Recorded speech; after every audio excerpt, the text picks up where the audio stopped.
Hello friends, welcome to the series which we are doing on issues in world history 20th centuries, and in the earlier lectures we on capitalist industrialization we talked about the various aspects which were associated with the capitalist industrialization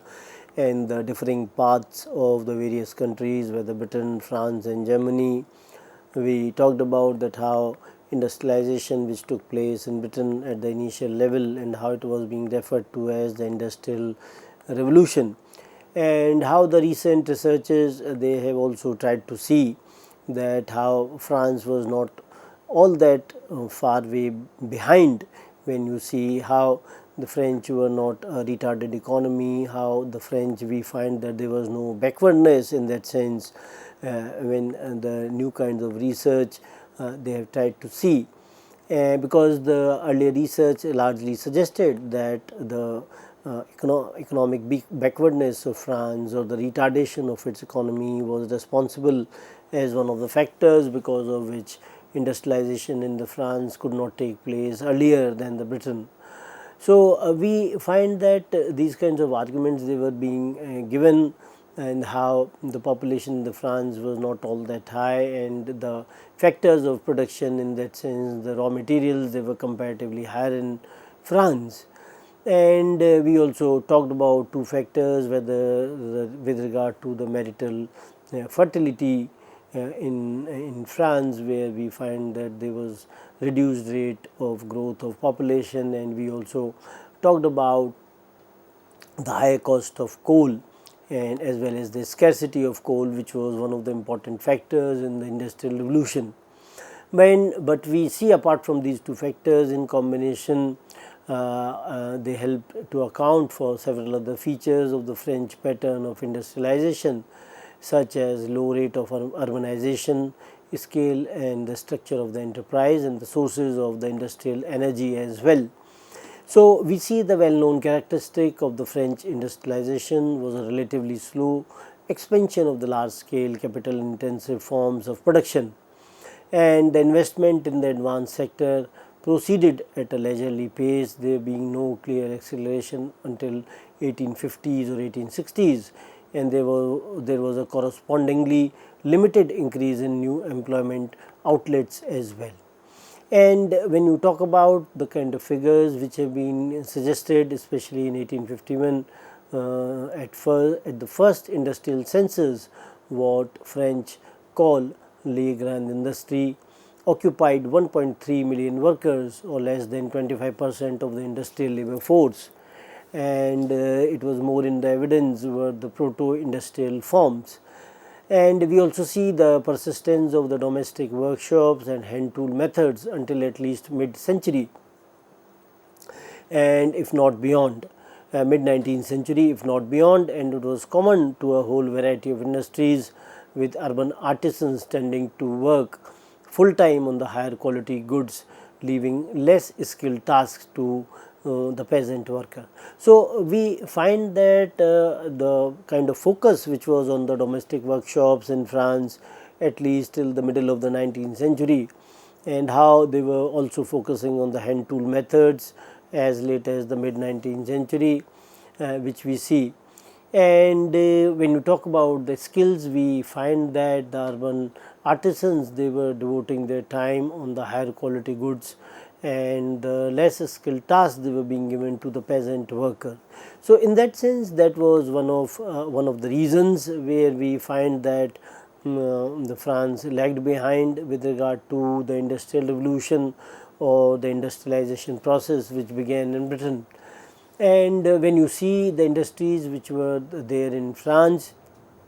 even in the more mechanized industries, large number of mines, iron works, spinning mills and weaving sheds, they were small by British or the German standards, because we find that the British and the German industries where we were comparatively larger, and they were located in the isolated rural areas and dependent on labor which continued to work part time in agriculture. So, that was one of the factors that when you have the labor which is not full time engaged in these industry, so it was seen to be some kind of a handicap and the location of the industries in the rural areas was also seen to be a factor, a limiting factor in that sense. And we find that the capitalist industrialization in Germany, it had to wait the formation of a well defined area, a unified Germany takes place in 1871. So, before that you had a number of states which were part of the German federation which they had formed, and when you talk about Germany, we find that before the mid 19th century the political fragmentation within the German federation, it was being reinforced by the economic conditions of many custom barriers which existed, and the poor communication networks, they also existed among these states which were part of the confederation or the federation, and the primitive roads and the reduction of the economic activity to the isolated islands. They were separately linked to the regional markets was one of the features of the German states, and scholars, they have tried to in a way argue in that framework. R.C. Treblecock has argued that the German pattern of development was very different from that of the British prototype, that the Britain had faced an industrialization of low cost, technology of low capital intensity, and had acquired both by recourse mainly to savings which were personal, familial or local, and it emerged by the entrepreneurs and the thrifty reinvestment of the profits. So, we find that how the kind of development which was seen in Germany as well as Britain, it was different from each other. And when you talk about Britain, we find that the kind of technology which was being developed by it, it was low capital intensity, and how savings definitely played an important role in the industrialization process in Britain, and how entrepreneurs they were also had this kind of a desire to invest invest their profits, or rather to reinvest the profits which were earned by them in the industrialization process. And in Britain we also see the role of the banks, how banks, they were definitely playing an important role, and how they were being employed in this kind of a task where we find that the provision of the short term working capital was there, and rarely in connection with the long term capital formation or share ownership. So, this was an important factor where short term working capital was being provided to the companies, and banks, when you see in the contrast, in that sense they were important for the German industrialization as well. And when you see the case of Germany, which reunified in 18, we find the unification of Germany takes place in 1871, and before that we had different states in Germany. And when you see the case of Germany, it was a principal case of the moderate backwardness for some scholars, that case in which banks supply the crucial financial and entrepreneurial inputs. And when you see scholars, unlike Treblecock, others have found close affinities in Britain and German paths of industrialization. Both were concentrated within a relatively brief and clearly marked period of years. So, we have a difference of opinion with regard to the scholars, those who see that German and British industrialization, they in a way shared some kind of characteristics, and on the other hand there are others, those who in a way argued that they follow totally different paths. And when you see the industrialization in Germany and when you see the industrialization in Britain, we find that they were based on the classical sectors of coal, iron, engineering, and to a lesser extent in German case textiles. And when you talk about the development of the railways, how it in a way triggered a greater range of backward and forward linkages in Germany on metallurgical and mining industries, employment structures as well, and the rate of capital formation. And that industry had done in England at about same period of 19th century. So, we find that how railways definitely played an important role in Germany and in the case of Britain as well. we find that railways definitely played an important role, but when both of them they are compared, then we find that in the case of German industrialization, banks as well as railway industry, both of them they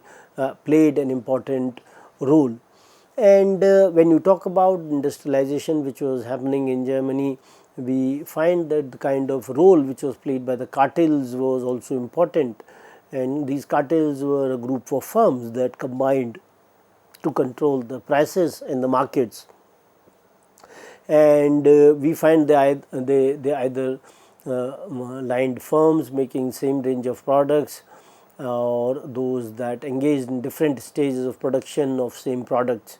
So these kinds of cartels definitely played an important role in the German industrialization, because they were able to control the prices, and they were able to in a way control the markets as well, and how industries they came together for the similar kind of products which were being made. And we also see that the kind of changes from 1870s onwards, and in its close collaboration with the biggest banks, and how German industry developed during this time, and a degree of concentration in the spheres of capital and labor that was unmatched anywhere also except in imperial Russia. So we find that how the German industry developed, and how it was collaborating with the big banks at that point of time, and it could only be matched in the later times when industrialization took place in Russia. And we see that rapid technical progress took place in Germany, and a higher rate of capital formation also happened here, and this provided some kind of supremacy in the export of the manufactured products. And we see that even till now we talk about the German engineering, and how the developments in the technological sector at that point of time they were being important. And when you talk about the agriculture and the industrialization, in the cases of Britain, France and Germany, we find that the contribution of agricultural sector to British, French and German industrialization, it had a variation in its chronology as well as content. And the agricultural's contribution in this respect has been broadly assessed on 4 counts, namely whether it created a food surplus for non-rural population, whether it helped to widen the home in the foreign markets, whether it generated capital for the industrial investments, and whether it supplied a labor force for the industrial employment. So how the importance of agriculture in diverse spheres, and how agriculture as an important contributor for the development of the industries has been seen from four perspectives, and how these 4 perspectives they have been relevant in terms of growth. And when you talk about the features of the so called agricultural revolution in Northern Europe, it tended to be similar. They included the introduction of the new crops like the artificial grasses or roots, which preserved the soil's fertility and so abolished the earlier necessity for the fallow periods. So we find that this kind of agricultural revolution which came in Northern Europe during this time, and new crops which were being introduced so as to in a way increase the fertility of the soil, or new techniques which were also being introduced so that more area could be cultivated, so that the production as well as the productivity increases, they were also being taken into account at that point of time. And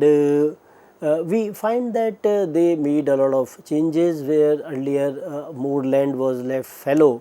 and now they brought new kinds of techniques where we find that now less land was left fallow to regain the fertility. And even that land we find that the cultivation of the forage crops took place during the time, so that the fertility of the soil increases during that period as well. And when you are cultivating more forage crops, it means that a larger number of livestock could be maintained, which in turn produced more organic manure and ensured a higher yield for crops as well. And we find that the English agriculture became the most productive during this time, during the 17th and the 18th centuries, even before the coming of the Industrial Revolution, that the English agriculture in a way saw some kind of a revolution in terms of techniques, in terms of the people those who were associated with the agriculture, and new kinds of techniques or equipments like seed drill, etc. They were also being employed during this time. And the landlords who already by 1700 controlled 3/4 of England farmland contributed to the rising output and yield by enclosing land and providing capital. So, we find some the enclosure movement in Britain was an important contributor in the framework of the agricultural revolution as well. And the others, those who have now seen in a new framework, and now they have in a way recognized that it was not them, but the tenants and the owner occupiers who were in the forefront of the new land use patterns and the technology. So, it has also been argued that the new tenants and the owner occupiers, they definitely played an important role,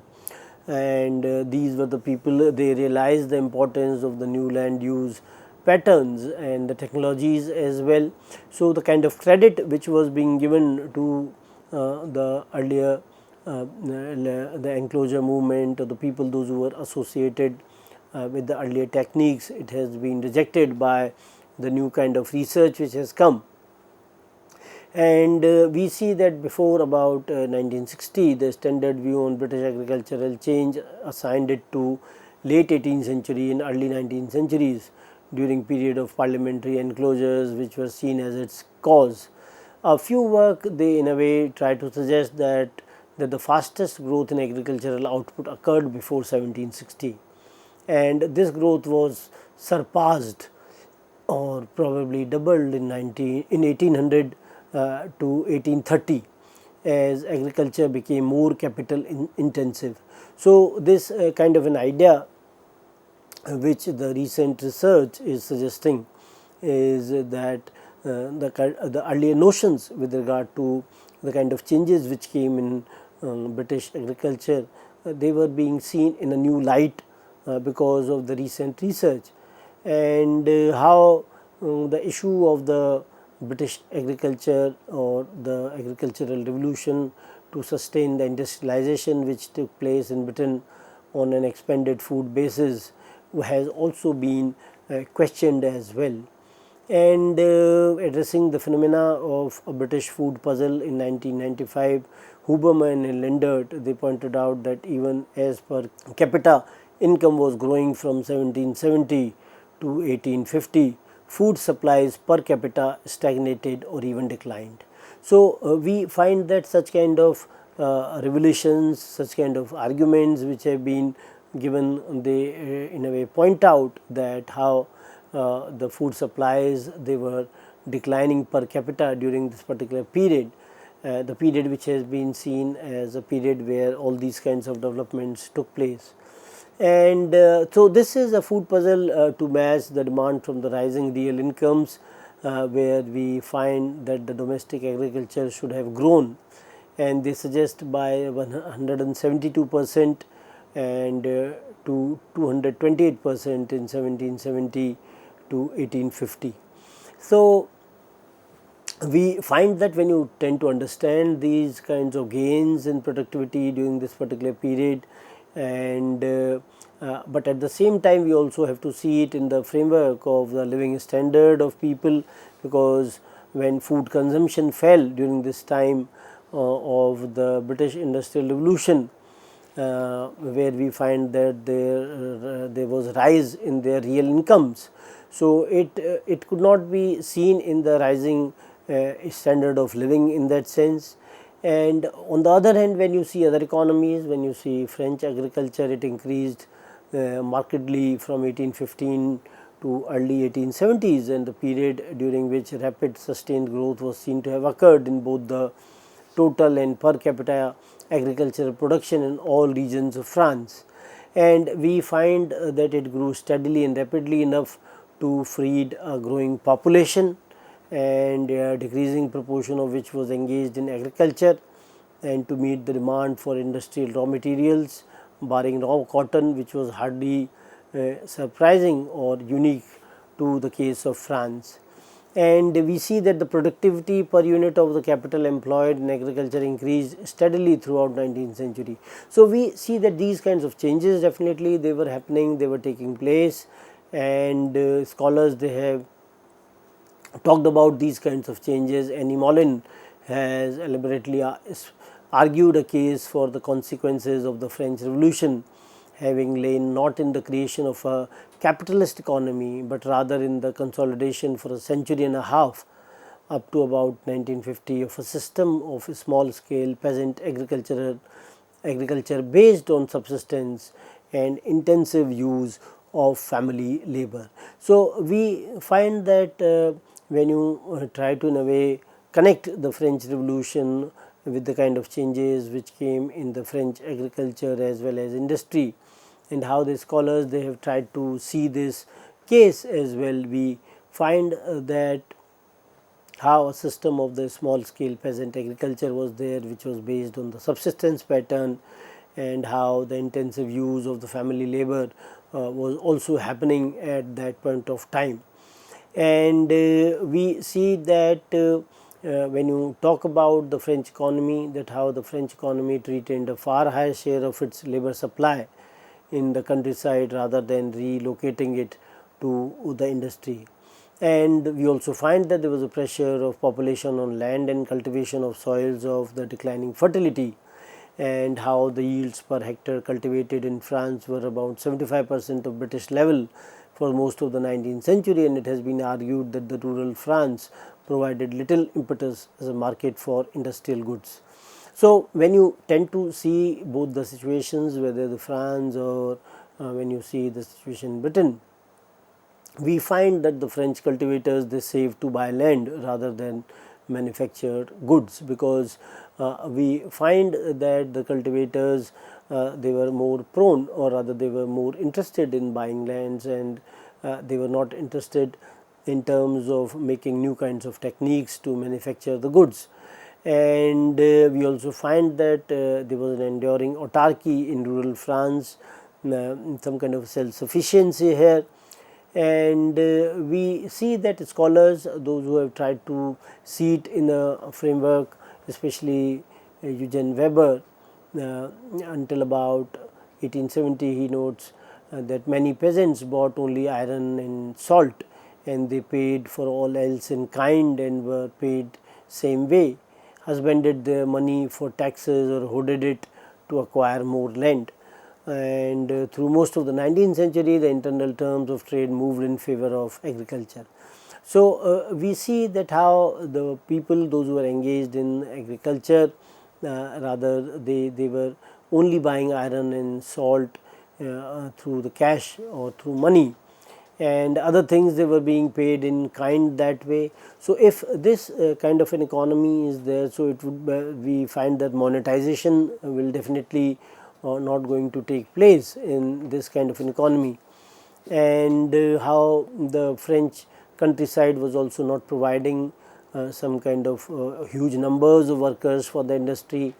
and this reflects fact that a majority of the Frenchmen they preferred to remain on the farms, they were not going to the factories. And David Landers has cited an estimate that as much as 55% of the labor force was in agriculture in 1789, and this was still true in 1886 as well, and by 1950 proportion had fallen into 1/3. And other scholars they have also tried to see this situation in their own terms, and so we will talk further about the capitalist industrialization in these regions in our next lecture. Thank you very much.